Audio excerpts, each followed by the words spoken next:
মন ফুলনিৰ বাগিচাৰ কণা কণা হবিনে মোৰ মালিতা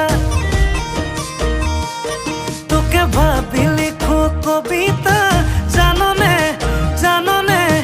জাৰৰে ঐ বিচনাত মোৰ যৌৱনৰে জিলাতে এটি সৰু ঘৰ খেৰ পথাৰে সাজিমে মই তোৰে লগতে এদেহি পাহাৰ বগাই বগাই চেনি মাই কপ ফুল নানো গৈ চেনি মাই খোপাতে দিবলৈ বুলি ঐ এদেহি ভৈয়ামতে যে পাই কটনা ঘটকৰ চেনি মাই লাগিলে তাকে দি মানি ধৰ